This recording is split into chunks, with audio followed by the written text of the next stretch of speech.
This week I did a time trial on Zwift and I got a new best 20-minute power, which made me think, what did I do in the previous years? What was my power in the previous years? And I looked back at some old Zwift rides, old Strava rides, and I decided to make a PowerPoint presentation and go through it with you. I hope you will enjoy this 5-year cycling journey. I'll start at the beginning of my Zwift career. I started Zwifting in 2017, September 2017, when I got my smart trainer, the Elite Diretto, and I did the first recon ride on Watopia. Just looking around, you can see I hit 667 watts, so I probably did a sprint somewhere to see what it's all about. And then a week after, I did my first FTP test, 237 watts for 20 minutes with an FTP of 225. Yeah, if I look at it, if I look at the graph, you can see that the first, let's say 7 minutes, I was pacing much higher watts than at the other part of the 20-minute average. I probably mispaced it, but still, it's a nice benchmark to know that in September 2017, one of the first times I was riding with power, I had an FTP of 225. And in the following months, I was doing some Zwift racing, maybe 1 or 2 Zwift rides a week. I was also playing football back then, 3 days a week, so I wasn't cycling a lot. And I found this Strava ride Tour de Zwift Stage 5 in January 2018, where I got a FTP upgrade. I took a picture of the FTP upgrade screen. I went from 225 to 230, which is a small increase, but it was during a Zwift Tour de Zwift stage, so it was based on a longer effort than 20 minutes. And in the following weeks and months, I started cycling more. I went to Spain at some point and I did a nice climb there. I rented a bike, and based on Strava estimated power, I got an FTP of 235 based on the 31-minute effort. So slowly but steadily my power was increasing. And with that, in the following Zwift winter, basically Zwift season, I was promoted to the B category when I finished second in a New York race on the New York KOM, 31 minutes, again 3.5 watts per kilo, and FTP of 260, so this is already 20 to 30 watts higher than my FTP was when I started. And basically I was from that point onwards, I was at the bottom of the B category. I was doing more and more races, maybe 2 or 3 a week, but not cycling as much as what I currently do.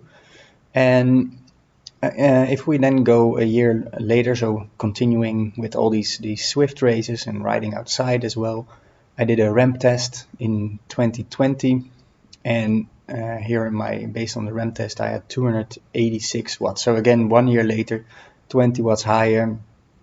Ramp tests are, I think the ramp tests are always overestimating the FTP. There's a whole debate on that, so I won't go into that one here. But my goal was to hit 300 watts at some point.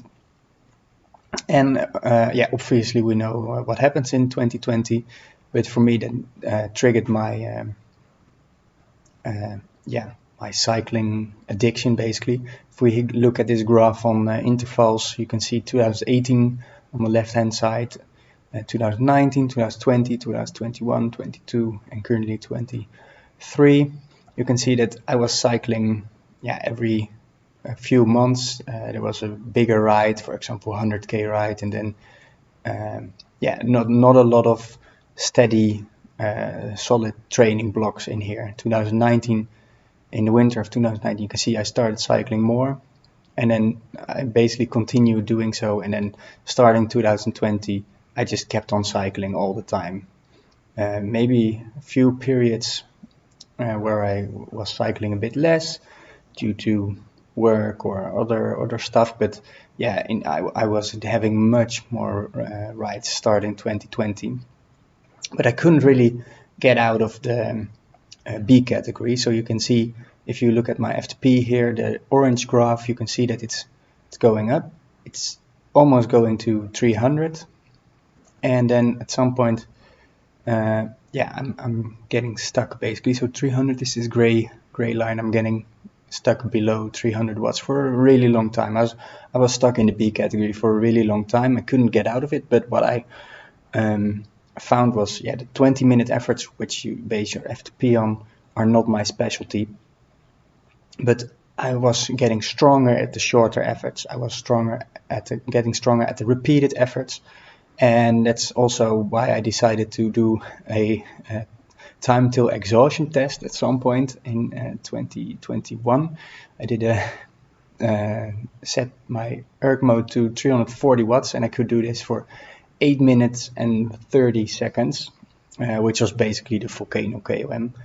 And a few weeks later, the 1st of June, I had my first time that I had a FTP of higher than 300. It was an outdoor ride, 328 watts for 20 minutes. I did a really long FTP test, 20-minute FTP test along the canal. Could just keep on riding, and I was obviously really happy with that. But I didn't really know, because this was outside, and indoors my FTP, the trainer was reading a bit lower. Am I really going to A category? But in August I went riding outside with Marco and Ruben in the Ardennes, and that's when I realized, Ruben was a really strong, he is a really strong rider, and I could hang on to him. If you look at video, which I will link on top here, we climbed Fermé-Libert climb, which was a 6-minute effort, 3 hours into the ride, and I could set a power PB there. So that's when I realized, I can go to the A category. So from that one point onwards, I was in the A category with an FTP of just around 4 watts per kilo. And then last year in July, I set a power PB on the Rosier, 348 watts, 13 minutes, so almost double of the time till exhaustion from the previous year. And based on this 13 minutes effort, the estimated FTP was 324 watts on the intervals website. So if we look at all the FTP tests and all the FTP improvements I've got, my first FTP test was in 2017, and in early 2018 I hit 230 watts. Then 1.5 years after starting Zwift, I promoted to the B category. I had a big bump in fitness here because I was cycling more and more, basically throughout the winter. And in this period between B category and A category, I gained a lot of fitness in being able to do repeated efforts. First, I was just trying to survive in the bunch, and then at some point you can go for intermediate sprints, for example in the ZRL, which wasn't around then, but there were some other races with FAL points. And then at some point in June 2021, I had the first time that I had FTP of higher than 300 watts, which was in the summer. So after the summer, I joined Zwift A category. My FTP was rising a bit, dropped a bit again the past winter, and now my FTP is 330 watts, and I will go into that later. Another good graph to see what my fitness is doing. If you go to these graphs on intervals.icu, is a really good way to see your fitness, to track your fitness over time. You can see 2018, 2019, I had a much higher heart rate for certain power than I did later. So here you can see, or 2019, 2020, for example, 90% of my threshold heart rate is just over 200 watts, while if I look at it now, that's like 260 watts. And also you can see a big difference between the 2021 and the 2022 and 23 years. So it seems like in the last year I also had a big bump in fitness compared to 2021. So now the goal is for this lighter orange line to drop even further below the 2022 line. Yeah, if I keep on progressing. So now if we look at the results from last week, there was a TT in the New Scotland route. We had a climb here and here. There were also 2 climbs, so I had to recover a bit before the climb so I could punch over it. But yeah, my FTP increased to 330 watts, which is 100 watts higher than where it was 5 years ago. So yeah, I'm really proud of achieving that, and yeah, I hope to continue increasing the power, of course. The goal is to do a good time trial in April, and then after that I will focus on the shorter efforts again. Yeah, because I don't really like these these longer efforts. So yeah, thank you for watching. If you enjoyed this walk through my cycling history, leave a thumbs up. And if you have similar stories, please share them in the comments, of course. And I hope to inspire you with this talk. So, see you.